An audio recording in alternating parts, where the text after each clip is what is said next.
साधनाताई, आवरा स्वतःला. मी समजू शकते हो. अन्नपूर्णाताई इतक्या प्रेमळ आहेत ना की त्यांना या अशा अवस्थेत खरंच कोणालाही बघणं खूप कठीण आहे. काळजी करू नका, होतील त्या बऱ्या.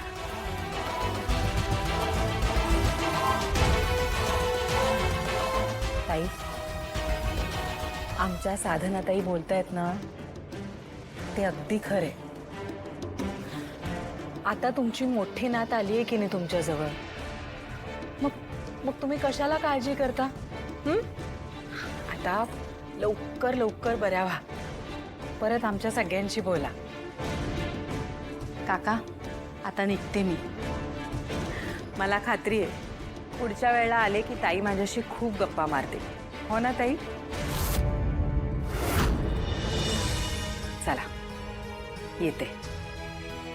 चला मॅडम, ते डबे डबे घेऊन येतो. ठीक आहे, मी आलेच.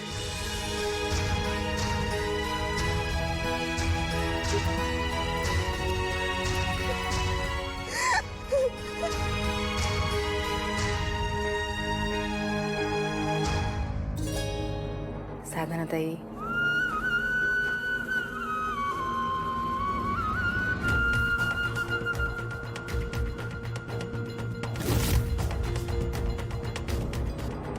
हॅलो ऋषी, तुला मी दिसतोय?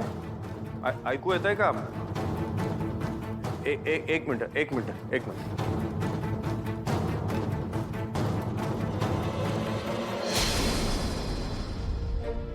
राजन काका आहेत, त्यांना सांगितलं मी आता गडावर काय झालं ते.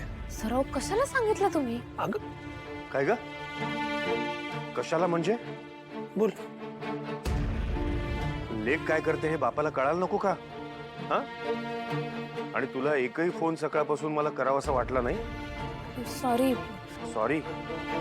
हे एवढं सगळं घडलं, तू का सांगितलं नाहीस मला? बरं, थोडस बाजूला ये, मला तुझ्याशी एक महत्वाचं बोलायचं आहे. तू बोल, मी आलो. बोला सर. हे एवढं सगळं घडलं, तू मला काहीच का सांगितलं नाहीस? काका, ओ तुम्हाला टेन्शन नको म्हणून मी काय नाही बोललो. अन अनिका सेफ आहे, तिला काहीच झालेलं नाही. मी आहे की तिच्या संग. कमळे, हे असं जर घडत असेल तर? ऋषी सर, रायगडची ट्रिप कसली भारी झाली की नाही? सगळी पोरं लईच खुश होत. खरंच छान झाली स्टडी टूर. म्हणजे ज्यांनी प्रत्यक्षात रायगड बघितला नव्हता त्यांना बघायला मिळाला, आणि ज्यांनी पुस्तकात बघितलं त्यांना अनुभवायला मिळालं. ट्रू, पण हे सगळं तुझ्यामुळे शक्य झालं कबूल. सर खरंच असं काही नाही. खरं मी कवा सगळ्या रायगडावरच्या गोष्टी जाऊन आजीसने सांगतोय असं झालंय बघा. अरेश, तुला माहितीये मी पण माझ्या ग्रॅनी आजीला सगळ्या गोष्टी सांगणार आहे. अगं तू माप सांगशील ग. बरं तुझी ती कडू ग्रॅनी आजी ऐकल तर बरं. नाही म्हणजे ते असणे ऐकून घेण्यापेक्षा त्यांचंच ऐकवायला लय आवडतं की नाही, म्हणून म्हणलं. Very funny. काय ग, माझ्या ग्रॅनी आजीवर जोक करतेस? समजतेस काय स्वतःला? आणि हा, तुम्ही कोणाला सांगणार आहे? ते खूप करणाऱ्या आजीला सांगणार आहे ना? सांगा, तिला तर फारच कळतंय. आणि तू ना माझ्या ग्रॅनी आजीवर जोक करू शकत नाही, कळलं का तुला? आणि का जाऊ दे की कशाला वाद वाढवते आज? अगं मस्करी केली तिनं. निंगे सॉरी म्हण आणि इशे सोड. सॉरी माय फूट. आधी मोठी हिचीच आता वाटच लागली बघ. अनिका, जरा गप्प बस. सारखं छोट्या छोट्या गोष्टीत वाद घालायची गरज नाहीये. Leave it. सॉरी बाई, इथून पुढे तुझी कसली बी मस्करी करणार नाही. हा बेटर. सर तुम्ही चला आज चहा घ्या. चहा आता नाही, नको, उशीर झालाय. मी येतो नंतर कधीतरी. चल bye. Good night. Good night. Bye Resh. चल ग. ए, माझं घर आहे, आधी मी आज जाणार. आई मोठी. कमळे, कशाला घेतलीस त्या मकडींची बॅग?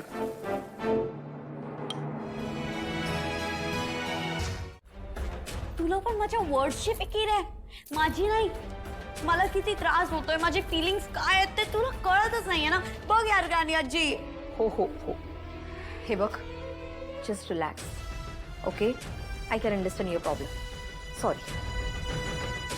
हो बाळा, अरे मला कळतंय सगळं. बाळा तू माझ्या रूम मध्ये राहा ना. हा, आणि मी सांगते ना, उद्या तुला तुझी रूम मिळेल. इम्पॉसिबल यार. ही गावच्या ही ती रूम नाही सोडून जाणार आहे. चिपकून राहणार आहे ही. जाणार जाणार ती ही रूम सोडून जाणार. तुझी रूम तुला मिळणार. तुझ्या रूम मधनं जाणार, या घरातून सुद्धा जाणार. आणि मी जो काही प्लॅन करते तो प्लॅन जर सक्सेसफुल झाला ना तर या जगातून सुद्धा जाणार. मी जो काही प्लॅन केलंय याची त्या कमळीने कल्पना सुद्धा केलेली नसेल. तू मात्र एक काम करायचं, उद्या कॉलेजला गेलीस ना की मी जे काही सांगते त्याप्रमाणे करायचं. म्हणजे आपोआपच या कमळीचं स्वर्गात जायचं तिकीट आपोआप कापलं जाईल. प्रवाशांनो लक्ष असू द्या, स्वर्गाला जाणारी गाडी नंबर 312 फलाट क्रमांक 4 वरून सुटेल. कृपया प्रवाशांनी वेळेत हजर राहायचे. गाडी अजिबात उशिरा सुटणार नाहीये. खास करून आमचे खास प्रवासी कमळी यांनी वेळेवर हजर राहायचे, म्हणजे मग त्यांचा स्वर्गाचा प्रवास कसा सुखाचा होईल. टिंग टॉंग.